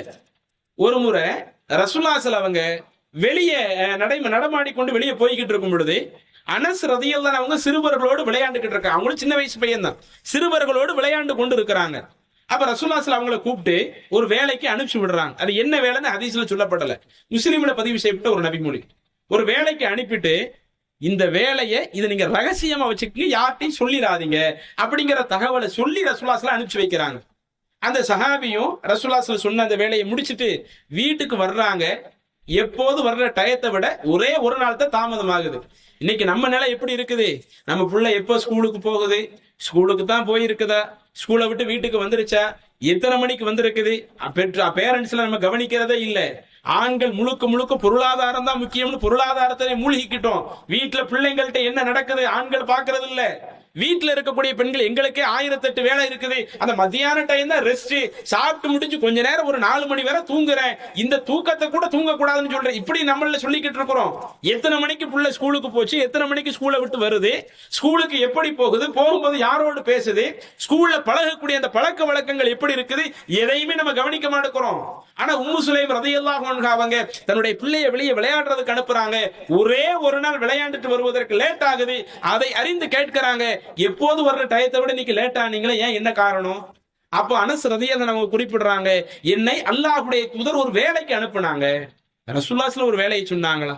என்ன வேலையை சொன்னாங்கன்னு கேட்கும் பொழுது, இன்னஹா சிர்ருன், அல்லாஹ்வுடைய தூதர் அதை ரகசியமாக வைக்க சொல்லிவிட்டார்கள், யாரிடத்திலையும் சொல்லக்கூடாதுன்னு சொல்லிட்டாங்க, அதனால நான் அதை ரகசியமா வைக்கிறேன், உங்கள்கிட்ட சொல்ல மாட்டேன். அப்ப அந்த சஹாபிய பெண்மணி சொல்றாங்க, அல்லாஹ்வுடைய தூதர் அதை ரகசியமா வைக்க சொன்னாங்களா, அப்ப என்கிட்டையும் சொல்லாதீங்க, வேற யார்கிட்டையும் சொல்லாதீங்க என்கிற அந்த ஒரு நிகழ்வை சஹீஹ் முஸ்லிம்ல ஹதீஸ்ல பாக்குறோம். அப்ப இந்த மாதிரி நாம இருக்கிறோமா? ஏதோ நம்ம பிள்ளைகிட்ட ஒரே ஒரு நாள் தான் ஒரு சின்ன மாற்றத்தை பாக்குறாங்க. அந்த சின்ன மாற்றத்தை கவனித்த உடனேயே ஏன் என்னன்னு கேட்கறாங்களே, இதை நீங்க ஆரம்பத்துல செய்து பாருங்கள். நம்ம பிள்ளை இன்னைக்கு ஒரு குறிப்பிட்ட ஒரு வயது கடந்துருச்சா, ஆரம்பத்துலதான் 17 வயசு 18 வயசுக்கு மேல கவனிக்கிற மாதிரி இருந்துச்சு. இன்னைக்கு 6வது வகுப்பு 7வது வகுப்பு கடந்து வந்துட்டாலேயே நாம நம்ம பிள்ளைங்க மேல கொஞ்சம் கூடுதல் கவனம் எடுக்க வேண்டிய ஒரு காலகட்டத்தில் இன்னைக்கு இருக்கிறோம். அப்ப அது ஆரம்பத்திலேயே சின்ன சின்ன சேஞ்சஸை நாம் கண்டுபிடித்து விட்டால் பின்னாடி அதற்காக வருத்தப்படக்கூடிய அளவிற்கு நாம எந்த ஒரு நிலையும் வர தேவையில்லை. ஒரு பக்கம் அல்லாஹ்விடத்துல துவா செய்து விட்டு நம்ம பிள்ளைங்களை மார்க்க அடிப்படையில் வழி நடத்துவதோடு, நான் இந்த தொடர்புல தான் இருக்கிறேன், பயான் தொடர்புல தான் இருக்கிறேன், மர்கஸ் தொடர்போடு தான் இருக்கிறேன், என் பிள்ளையும் அப்படியே வந்துடும் என்று நாம் எதிர்பார்த்து விடாம அந்த பிள்ளைங்க மேலையும் கொஞ்சம் கூடுதல் கவனத்தோடு வளர்த்து விட்டால் அது நம்ம பிள்ளைங்க ஒருவேளை வழி தவறி போகக்கூடிய ஒரு நிலை வந்தாலும் ஆரம்பத்திலேயே அதை நாம் சுட்டி காட்டி விட்டால் அதிலிருந்து அழகாக நம்முடைய பிள்ளையை மீட்டெடுத்து விடலாம். இது பெற்றோர்கள் செய்ய வேண்டிய ஒண்ணு. அப்ப அதுல இளைஞர்கள் கடைபிடிக்க வேண்டிய அம்சமும் இருக்கிறது, ஆரம்பத்துல சொல்லிட்டேன். பெற்றோர்கள் கடைபிடிக்க வேண்டிய அம்சம் இருக்குது, ஆரம்பத்துல சொல்லிட்டேன். சரி, இப்ப இதற்கு பிறகு ஒரு நிலை வருகிறது. நான் இல்ல, நான் பல நாட்கள் பேசுறதெல்லாம் விட்டுட்டோம், என்னையும் இப்ப நீங்க அந்த பெண்ணுக்கு கல்யாணம் முடிச்சு வைங்க என்று ஒரு ஆண் கோரிக்கை வைக்கிறாங்க, அல்லது ஒரு பெண்ணு கோரிக்கை வைக்கிறாங்க. இதுல நாம தான் முடிவு எடுக்கணும். இன்றைக்கு இப்படி அவங்க சொல்றாங்கன்னா சம்பந்தப்பட்ட நபர் யாரு, அவங்க ஒழுக்கம் உள்ளவரா, மார்க்கத்தை கரெக்டாக கடைபிடிக்கிறவங்களா, ஆரம்பத்தில் ஏதோ இளைஞன் அடிப்படையில் சில தவறுகள் நடைபெற்றிருந்தாலும் போன்ல இது போன்ற விஷயங்கள் இருந்தாலும் வேற எது கெட்ட பழக்கம் அவங்கள்ட்ட இருக்குதா? ஏன்னா இன்னைக்கு நம்ம சமுதாயத்துல இளைஞர்கள்ட்ட ஏராளமான கெட்ட பழக்கங்கள்லாம் இருக்குது, அது பெற்றோர்களுக்கு தெரியறது இல்ல. போதை பழக்கத்திற்கெல்லாம் அடிமையாகுறாங்க. 10th படிக்கிறவன் 12th படிக்கிறவன் பல போதை பழக்கத்துக்கு அடிமையாகுறான். நம்ம போதை பழக்கத்துக்கு அடிமையாகிறது பேரண்ட்ஸ்க்கு தெரியறது இல்ல. இன்னும் சொல்ல போனா இந்த பகுதிகள் அதிகமா ஆண்கள்ல வெளிநாட்டுக்கு போயிடுறோமா இல்லையா, முழுக்க முழுக்க பெண்கள் தான் இருந்து கவனிக்கிறாங்க. பெண்களை எளிதில் ஏமாற்றி விட்டு பல ஆட்கள் இது போன்ற அந்த போதை பழக்கத்துக்கு அடிமையாக இருக்கும் பொழுது, அப்ப நாம நம்மளுடைய பெண் சொல்லக்கூடியவங்க இது போன்ற ஒரு தவறான காரியத்துல உள்ள ஒரு ஆளாக இருந்தால் நம்ம பெண்ணினுடைய எதிர்காலம் கேள்விக்குறியாக அமைஞ்சிடும். அப்ப இது போன்ற நேரங்கள் அதை கொஞ்சம் கூடுதலாக கவனியுங்க. அதுல மார்க்கப்பட்டுள்ளவனாக இருந்து மத்த விஷயங்களாக இருந்துச்சுன்னு சொன்னா அதை சொல்லி திருத்தி நாம திருமணம் முடிச்சு வைப்பதாக இருந்தால் அது நம்மளுடைய விருப்பத்திற்கு உட்பட்டது. இல்ல அது இல்லைன்னா நாங்க நம்ம பிள்ளைங்களுக்கு புரிய வைங்க. அது ஆண் பிள்ளையா இருக்கட்டும் பெண் பிள்ளையா இருக்கட்டும், இல்ல அவங்கள்ட்ட கொள்கை இல்ல, அவங்கள்ட்ட இந்த மாதிரியான விஷயம் இருக்குது, இதுக்கு நான் அனுமதிக்க மாட்டேன் என்று இப்படி நாம மார்க்கத்தோடு அவர்களை புரிய வைத்தோமே ஆனால் நிச்சயம் அந்த நிகழ்வுகள் மிக சிறந்த ஒரு நிகழ்வுகளாக இருக்கும். அப்ப சம்பந்தப்பட்டவங்களுடைய நிலைகள் அதை நீங்க கவனித்து இவங்க நம்ம குடும்பத்துக்கு செட் ஆகுமா அல்லது செட் ஆகாதுன்னா ஏன் செட் ஆகாது, இதை காரண காரியத்தோடு நாம நம்மளுடைய பிள்ளைகளுக்கு தெரியப்படுத்துகிற பொழுது அவங்க என்ன செய்வாங்க, அதை கேட்பதற்கு ஒரு வழியாக இருக்கும். அப்ப இதை நீங்க ஆரம்பத்திலே கண்டுபிடித்து விட்டால் இப்படிப்பட்ட ஒரு நிலை வர வேண்டிய தேவையே இருக்காது. ஒருவேளை அது எல்லை மீறி இந்த மாதிரியான ஒரு சூழல்கள் நிற்கும் பொழுது இதுல அவங்களுடைய வாழ்க்கையை சேர்த்து அமைப்பதனால என்ன பிளஸ் என்ன மைனஸ், வேற ஒருவருக்கு திருமணம் முடிச்சு கொடுக்கறதுனால என்ன பிளஸ் மைனஸ், இதை பார்த்து நாம் என்ன செய்து கொள்ளணும், அது போன்ற விஷயங்கள்ல முடிவெடுத்துக் கொள்ளணும். இது அந்த பெற்றோருக்கான அந்த இறுதி விஷயமாக சொல்லிக் கொள்ளணும். அஸ்ஸலாமு அலைக்கும் வரஹ்மத்துல்லாஹி வபரகாத்துஹு. வலைக்கும் ஸலாம். இது ஒரு சகோதரியோட கேள்வி. அதாவது தௌஹீத்வாதிகள் மத்தியில மரணம் ஏற்படுது. அந்த மரணம் இருக்கிற வீட்டுல உறவினர் சாப்பாடு ஏற்பாடு பண்றாங்க. அந்த சாப்பாடோட வரையறை என்ன? அதாவது இப்ப நம்ம சாப்பாடு ஏற்பாடு பண்றாங்கன்னா அந்த வீட்டுல உள்ளவங்க மட்டும்தான் சாப்பிடணுமா, இல்ல அந்த மரணிச்சவரோட மரணிச்சவரோட தம்பி தங்கச்சி இந்த மாதிரி உறவினர்கள் அவங்களோட பிள்ளைகள் மாமா மச்சான் அந்த மாதிரி ஏதாச்சும் சாப்பிடலாமா? அதோட இல்லாம 3 நாள் இருப்பாங்கிறதுனால அவங்க வீட்டுல போய் 3 நாள் இருக்கிறது இருந்து சாப்பாடு ஏற்பாடு பண்ணி சாப்பிடலாமா? நம்ம சாப்பாடு ஏற்பாடு பண்ணி சாப்பிடுறது உறவினர் ஏற்பாடு பண்றாங்கல்ல. சகோதரி என்ன கேக்குறாங்கன்னா, இன்றைக்கு ஒரு குடும்பத்துல ஒருவர் மரணிக்கிறார். அப்ப மரணிக்கிறாங்கன்னா அந்த குடும்பத்துல உள்ளவங்க ரொம்ப கவலையில இருப்பாங்க. அப்ப கவலையில இருக்கக்கூடியவங்க அவங்க வீட்டுல சாப்பாடு எல்லாம் ஆக்க மாட்டாங்க. அப்ப இஸ்லாம் சொல்லுது, நீங்க என்ன பண்ணுங்க, உங்களுடைய வீடுகள்ல உணவு தயார் பண்ணி நீங்க அவங்களுக்கு கொடுங்க அப்படின்னு இஸ்லாம் சொல்லுது. ஆனா இன்னைக்கு நம்ம சமுதாயத்துல அதுக்கு நேர் மாற்றமாவும் நடக்குதுங்க. எப்படி கல்யாணத்துல ஒரு விருந்து முறை இருக்குதோ, மவுத்தாயிட்டாலும் இறந்தவங்க குடும்பத்தார்கள் எல்லாத்திற்கும் போடக்கூடிய விருந்துன்னு இன்னைக்கு நம்ம சமுதாயத்துல வச்சிருக்கிறாங்க. அதை கேட்டா ஃபாத்திகா விருந்து, இறந்த அன்னைக்கு ஃபாத்திகா, அடுத்த நாள் ஃபாத்திகா, 3வது நாள் ஃபாத்திகா, 7வது நாள் ஃபாத்திகா, வருஷ ஃபாத்திகா, 40 நாள் ஃபாத்திகா என்று ஃபாத்திகான்னு விருந்து போட்டு கல்யாணத்துல எப்படி மகிழ்ச்சியா எல்லாம் ஒன்னா உட்காந்து சாப்பிட்டுக்கிட்டு இருப்பாங்களோ அந்த மாதிரி மரணித்த வீட்டுல அடுத்த நாள் கரிசால்னாக வச்சு சாப்பிடக்கூடிய ஒரு நிகழ்வுகள் எல்லாம் இன்றைக்கு நம்முடைய சமூகத்துல இருக்குது. ஆனா இஸ்லாம் நமக்கு இந்த மாதிரி ஃபாத்திகா விருந்து எதையுமே சொல்லல. இஸ்லாம் சொல்லக்கூடியது என்னன்னா, ஒருவர் இறந்து இருக்கும் பொழுது அவங்க குடும்பத்தார்கள் ரொம்ப கவலையில இருப்பாங்க. அவங்க வீட்டுல அந்த நார்மல் நிலைக்கு வரந்தண்டையும் வீட்டுல அவங்க சமைக்க மாட்டாங்க.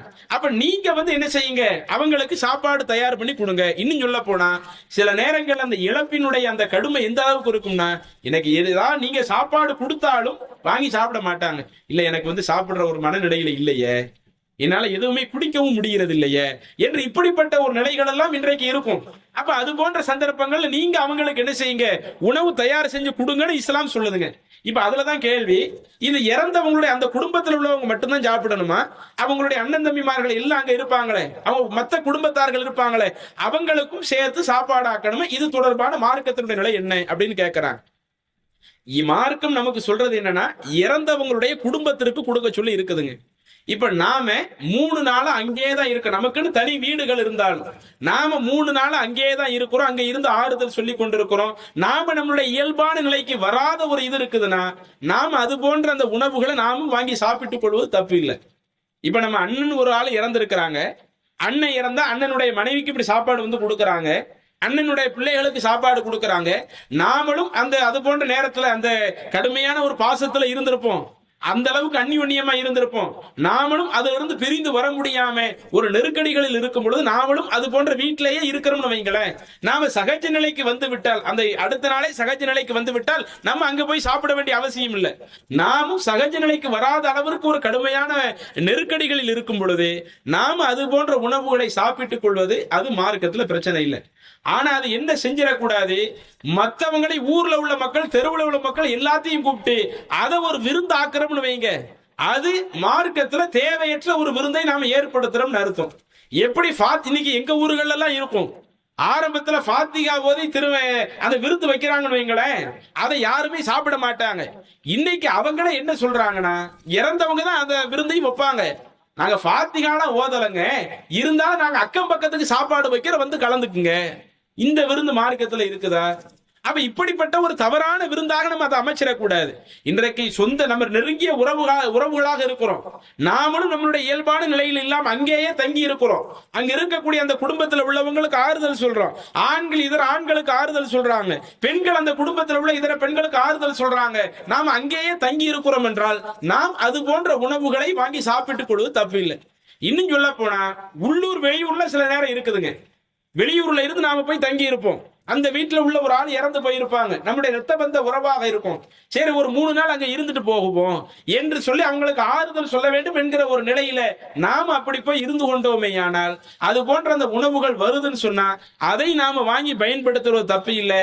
எப்ப நாம அது தப்புன்னு சொல்லுவோம்னா, அந்த உணவை இன்னும் பக்கத்துல அக்கம் பக்கத்துல உள்ள ஆட்களையும் வர சொல்லி அதை ஒரு சாதாரண ஒரு விருந்தாக ஆக்கி செய்கிற பொழுது அது தவறு.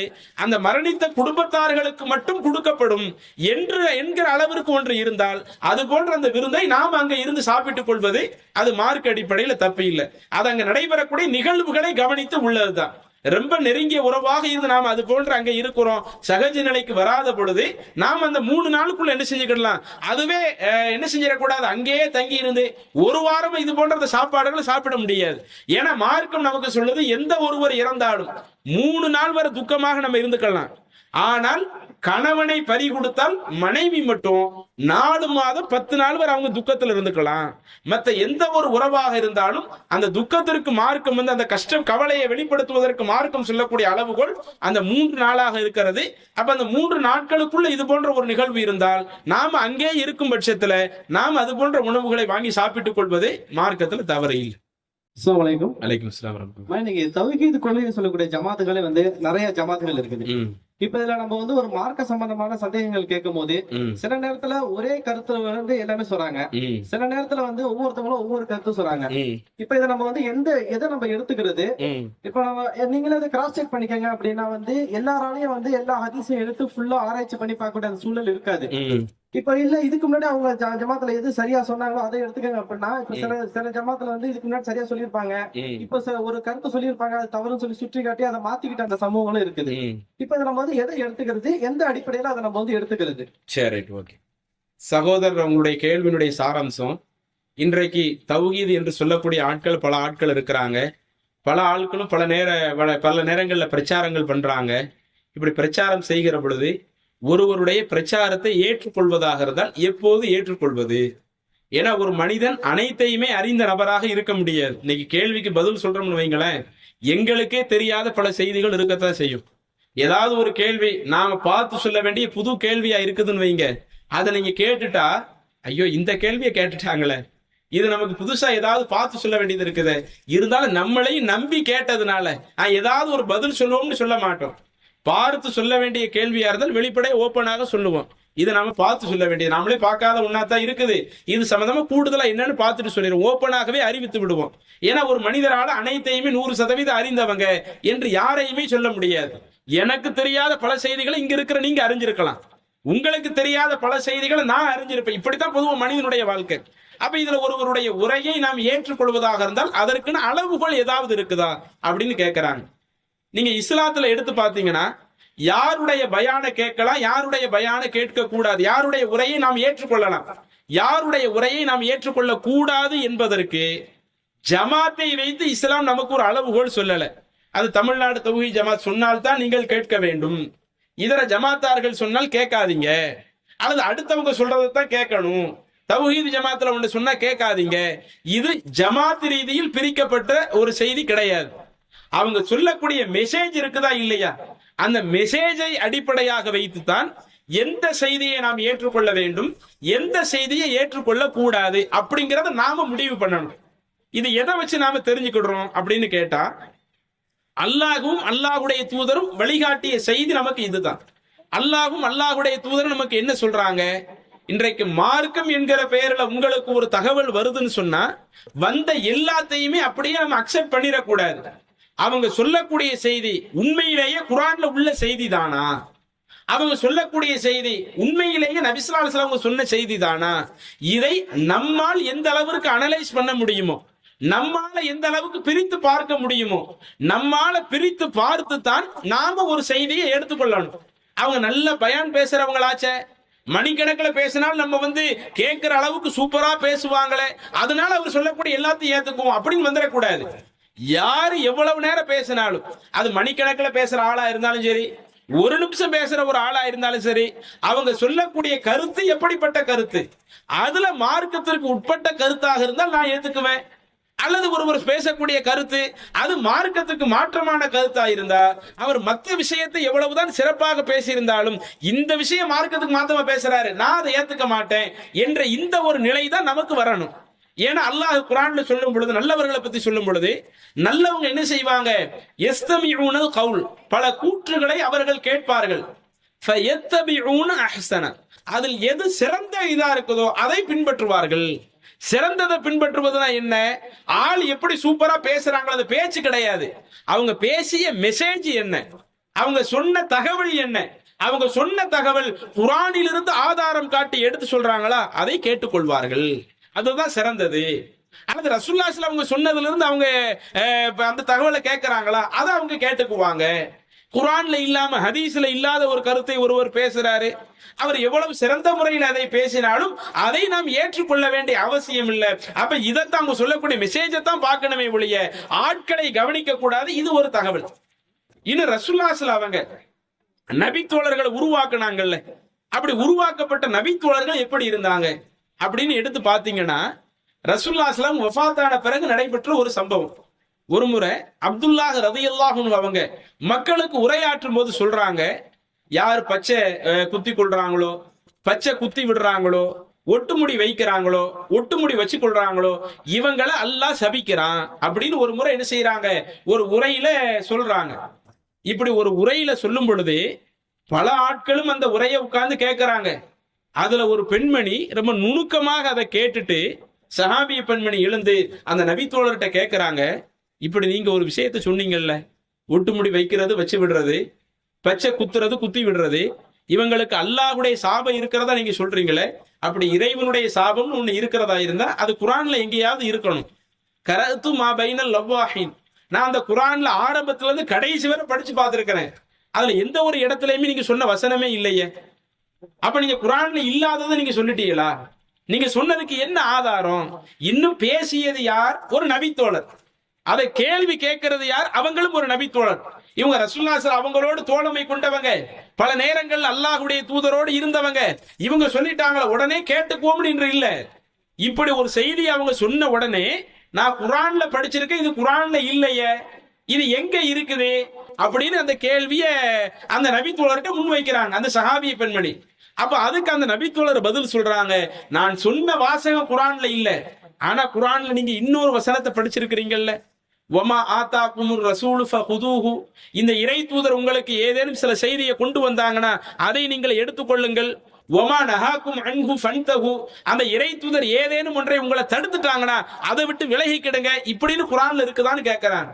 அவன் இந்த வசனம் இருக்கத்தானே செய்யுது. ரசூலுல்லாஹி ஸல்லல்லாஹு அவங்க தான் சொன்னாங்க ஒட்டுமுடி வைக்க கூடாதுன்னு சொன்னாங்க, பச்சை குத்தி விடக்கூடாதுன்னு சொன்னாங்க.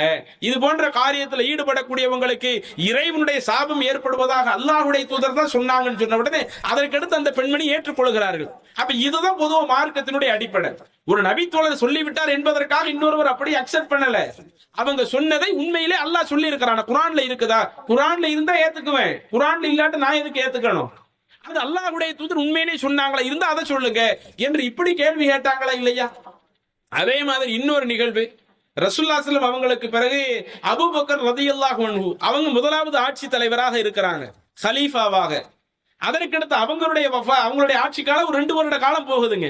திரும்ப அதற்கு பிறகு உமர் ரலியல்லாஹு அன்ஹு அவங்க மக்களை ஆளக்கூடிய அந்த 2வது கலீஃபாவாக தேர்ந்தெடுக்கப்படுறாங்க. அப்படி 2வது கலீஃபாவாக தேர்ந்தெடுக்கப்பட்ட பிறகு ஒரு முறை ஒரு நபித்தோழர் என்ன பண்றாங்கன்னா, அவங்களுடைய வீட்டுக்கு உமர் ரலியல்லாஹு அவங்களை சந்திப்பதற்காக போறாங்க. பொதுவா ஒரு வீட்டுக்கு நம்ம போறதா இருந்தா என்ன பண்ணணும்? சலாம் சொல்லி உள்ள வரலாமான்னு அனுமதி கேட்கணும். நம்முடைய சொந்த வீடாக இருந்தால் சலாம் சொல்லிவிட்டு போயிடலாம், அனுமதி இல்லாமலேயே. சொந்த வீடாக இருந்தால் போயிடலாம். அதுவே ஒரு 3 நேரம் அல்லாஹ் குர்ஆன்ல சொல்லி அந்த 3 நேரத்துல உங்கள அந்த பருவ வயதை நெருங்கியவன் அந்த டயத்துல அனுமதி கேட்கணும்னு அல்லாஹ் சொல்லி காட்டுற, அது தனி கான்செப்ட். அப்ப நம்ம வீடா இருந்தா சலாம் சொல்லிட்டு உள்ள போகலாம். அடுத்தவங்க வீடா இருந்தா சலாம் சொல்லிட்டு அனுமதியும் கேட்கணும். அனுமதி கேட்டுட்டு தான் நம்ம போகணும். ஒரு தடவை சொல்லி கேட்கிறோம், அவங்க உள்ளவங்களுக்கு காதுல விழலன்னு சொன்னா 2வது தடவை கேட்கணும். அப்படியே அவங்கள்ட்ட இருந்து பதில் வரலையா 3வது தடவை கேட்கணும். 3வது தடவை நமக்கு பதில் வராட்ட அங்கேயே நம்ம மணிக்கணக்கா நின்றுகிட்டு இருக்க கூடாது, திரும்பி வந்துட. இது மார்க்கம் சொல்லக்கூடிய ஒரு சட்டங்க. அந்த அடிப்படையில் அங்க போன நபித்தோழர் உமர் ரலியல்லாஹு அவங்க வீட்டுல சலாம் சொல்லிட்டு உள்ள வர்றதுக்கு அனுமதி கேட்கறாங்க. அவங்களுக்கு ஆன்சரே வரல. ஒண்ணுக்கு 3 தடவை கேட்கறாங்க, 3 தடவை ஆன்சர் வரல. ஆன்சர் வரலன்னு உடனே திரும்பி வந்துடுறாங்க. ஆனா உமர் ரலியல்லாஹு அவங்க புரிஞ்சுக்கிடுறாங்க வந்தது யார், அந்த குரலை வச்சு இவங்க தான் வந்தாங்கன்னு புரிஞ்சுக்கிட்டு வெளியே அந்த வேலைகள்லாம் முடிச்சுட்டு பாக்குறாங்க, ஆளை காணும். திரும்ப என்ன அவங்கள வர சொல்லுங்கன்னு சொல்லி வர சொல்லிட்டு, இப்படி என் வீட்டுல அனுமதி கேட்டீங்க, நான் அந்த வேலையை முடிச்சுட்டு வர்றதுக்குள்ள நீங்க போயிட்டீங்களா, ஏன் போனீங்க என்னன்னு கேட்கும் பொழுது அப்பதான் அங்க சொல்றாங்க, அல்லாஹ்வுடைய தூதர் தான் சொல்லி இருக்கிறாங்க, உங்கள ஒருவர் இன்னொருடைய வீட்டுக்கு போய் சலாம் சொல்லிட்டு அனுமதி கேட்ட 3 தடவை கேட்டு பாருங்க, அப்படி அனுமதி கிடைக்காட்ட திரும்பிருங்கன்னு ரசூலுல்லாஹி ஸல்லல்லாஹு அலைஹி வஸல்லம் சொன்னாங்க. இந்த சம்பவத்தை நீங்க கவனிச்சீங்கன்னா கேட்கறது உமர் ரலியல்லாஹு அவங்க கேட்கறாங்க. யார்கிட்ட கேட்கறாங்கன்னு இன்னொரு நபித்தோழர்கிட்ட தான் கேட்கறாங்க. அப்ப உமர் ரலியல்லாஹு அவங்கள்ட்ட அல்லாஹ்வுடைய தூதர் தான் இந்த செய்தியை சொன்னாங்கன்னு சொல்லப்பட்டும் அவங்க உமர் ரலியல்லாஹு அவங்க அதையும் அனலைஸ் பண்றாங்க. இது உண்மையிலேயே அல்லாஹ்வுடைய தூதர் தான் சொன்னாங்களா, இது எனக்கு தெரியாத ஒரு விஷயமாக இருக்குது. அப்ப அவங்கள்ட்ட சொல்றாங்க, அல்லாஹ்வுடைய தூதர் தான் இதை சொன்னார்கள் என்பதற்கு நீங்க இதற்குன்னு ஒரு சாட்சியாளரை என்கிட்ட அழைச்சிட்டு வரணும். அவன் உண்மையிலே இப்படி ரசூலுல்லாஹி சொன்னாங்க, ஒரு வீட்டுல போனா 3 தடவை அனுமதி கேளுங்க, அனுமதி கிடைக்காட்ட திரும்பிடுங்கன்னு அல்லாஹ்வுடைய தூதர் சொன்னாங்கன்னு ஒரு சாட்சியாளரை கொண்டு வரணும். அப்படி நீங்க கொண்டு வரலன்னு சொன்னா நான் உங்களை கடுமையாக தண்டிப்பேன் என்று சொன்ன உடனே அப்ப அந்த நபித்தோழர் போறாங்க. வேற ஒரு சபையில் இருக்கக்கூடிய அதுல ஒரு சிறுவர் அதுக்கு சாட்சியாரா இருக்கிறாங்க. அப்ப அவங்க உமர் ரலியல்லாஹு அவங்கள்ட்ட ஆமா இது அல்லாஹ்வுடைய தூதர் தான் சொன்னாங்க என்று சொன்ன உடனே அப்ப உமர் அவங்க சொல்றாங்க, நாம ரசூலுல்லாஹி ஸல்லல்லாஹு அலைஹி காலத்துல எவ்வளவோ பல செய்தியை ரசூலுல்லாஹி ஸல்லல்லாஹு அவங்கள்ட்ட கேட்டாலும் நாம சம்பாதிப்பதற்குன்னு சில நேரங்கள்ல வெளியே வந்தோமே குடும்பத்தை கழிப்பதற்காக, அது போன்ற நேரங்கள் இது போன்ற செய்திகள் நம்ம படிக்க முடியாம போயிடுச்சு என்று அதை நினைத்து வருத்தப்படக்கூடிய நிகழ்வுகளை பார்க்கிறோம். அப்ப இதுல நீங்க பாருங்க, உமர் ரலியல்லாஹு அவங்கள்ட்ட ஒரு செய்தி சொல்லப்படுது, ஒரு செய்தி சொல்லப்பட்ட உடனே அதுவும் அல்லாஹ்வுடைய தூதர் சொன்னதாக சொல்லப்படுது, அதையும் அனலைஸ் பண்ணி உண்மையிலேயே அல்லாஹ்வுடைய தூதர் சொன்னாங்களா இல்லையா, அதை அனலைஸ் பண்றாங்களா இல்லையா, இதைதான் நாம செய்யணும். பயான் யாருனாலும் பேசலாம், எந்த இயக்கத்துல உள்ளவங்களாலும் பயான் பேசிட்டு போயிடலாம், அவங்க பேச்சு ரொம்ப சுவாரஸ்யமாக இருக்கிறது, அழுகிற மாதிரி பேசுறாங்க என்று சொல்லி நாம அப்படியே முழுச ஏத்துற முடியாது. யார் எதை பேசினாலும் ஒவ்வொருவருக்கும் ஒவ்வொரு ஸ்லாங் இருக்கும். நாம விரும்புற மாதிரி சில ஆட்கள் பேசுவாங்க, சில ஆட்கள் காரசாரமா பேசுவாங்க, சில ஆட்கள் நகைச்சுவையோடு ஒரு கருத்தை கொண்டு வந்து சேர்ப்பாங்க.